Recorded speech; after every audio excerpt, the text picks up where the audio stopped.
Hello, everybody. Welcome to Lex's World. Hope you're having yourselves a good week.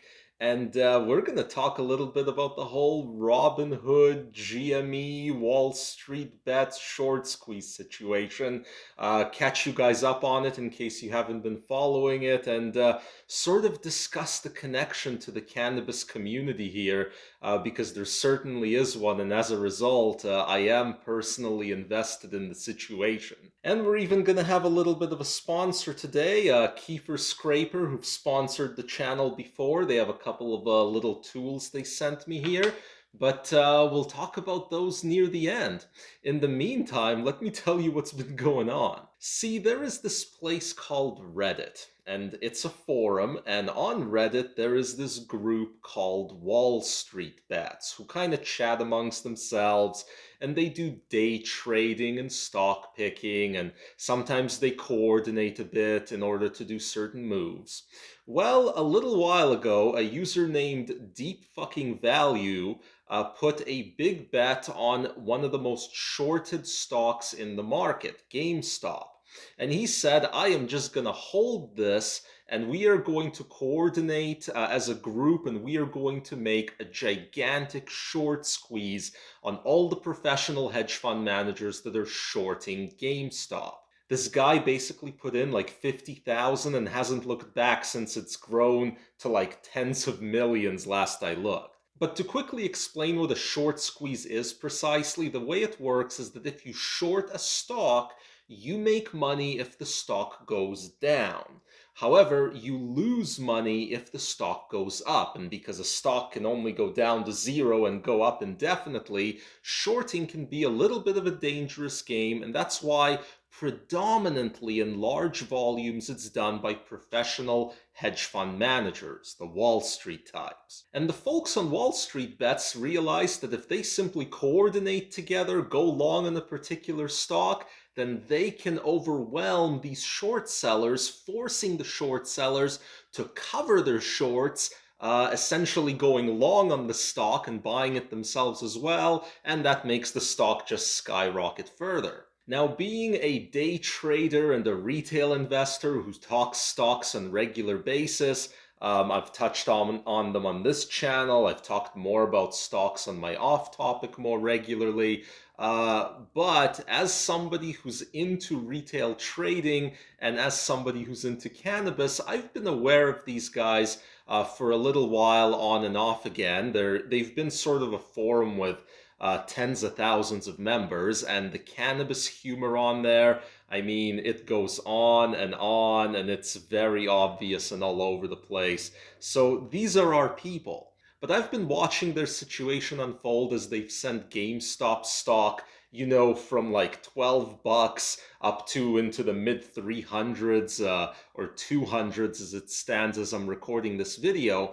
And for a while, it was a really funny little situation where they were screwing a couple of hedge fund managers, and it was all fun and games. And then, as the situation started to get big, we got retweets from Elon Musk. We got retweets from Mark Cuban. We got retweets from rich people all over the spectrum, and the situation began to evolve. People on Wallstreetbets began to target other stocks like AMC, BlackBerry, and Nokia, which are also really heavily shorted by professionals, and all those stocks started to skyrocket. And then things got even more interesting. As this bubble began to grow and grow, and hundreds of thousands and then millions of degenerates flooded into the Wallstreetbets forum, basically the situation got noticed by the trading platforms, and they began to try to restrict some of the trading. The Wall Street bettors had a Discord going that was growing exponentially, and Discord shut it down over hate speech, even though there's definitely not an overabundance of that in this particular group. You just gotta be able to take a joke. So Discord tried to screw them over. And then, in what was probably the most surprising move, Robinhood, which is an app that's advertised and supposed to be for the small retail investor, screwed all of the small retail investors by not letting them trade those particular stocks.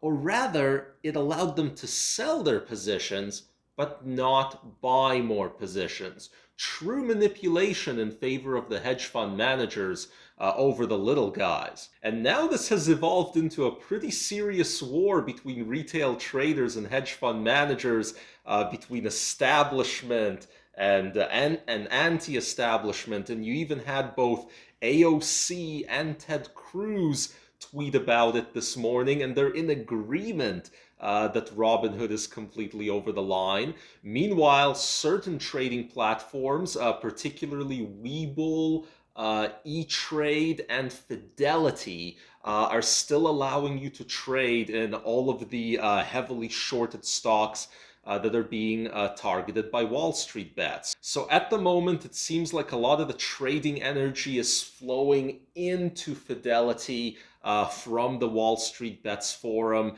and a lot of people are hating on Robinhood for good reason, and a lot of people are saying that they're going to close out their Robinhood accounts, move to Fidelity, move to Webull, whatever the case might be. On my end, I find this situation to be extremely exciting and becoming more interesting quickly. If 2019 was the year of PewDiePie versus T-Series, and 2021 is the year of Wallstreetbets versus big hedge fund managers, I'm game to play. In fact, I already have my BlackBerry and a little bit of GameStop stock just for solidarity, and my hands are diamond. I ain't going nowhere. So hopefully a few other YouTubers join in.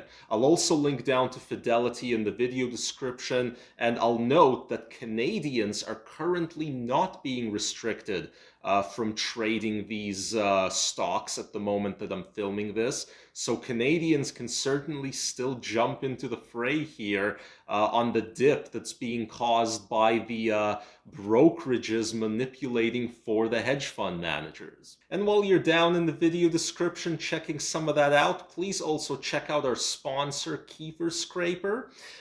They make multi-tools. They don't really make cannabis paraphernalia. I wouldn't call it paraphernalia. These are multi-tools, and they make 3 of them right now, and I have 2 of them in front of me. This one right here is the Mini Scoop, and I just got this. It's sort of a tiny little scoop that's really good for picking up keef and little bits of trichomes, and sort of a triangular scraper on the other end, though not a sharp one, just a triangular one. And this other tool that I've kind of been playing with in my hand for the entire video is the Keef Luxury Dabber tool. And if this tool looks a little bit worn and used to you guys on close inspection, that's because I've actually been using it quite a bit over the past year. These guys have been sending me little tools for a little while, but we haven't arranged a formal thing. But I have been playing around with this dabbing tool, and even though you guys know I'm not a concentrates person, I've been using it to just kind of clean out my vape bowls, scrape off trikes off my grinder, all kinds of little stuff like that, and it's been coming in handy. So yeah, check out Kiefer Scraper in the video description. Thanks for sponsoring today's video. Subscribe and hit that like button if you're new here. And yeah, keep holding, guys. Hold. No matter what, hold. See you later.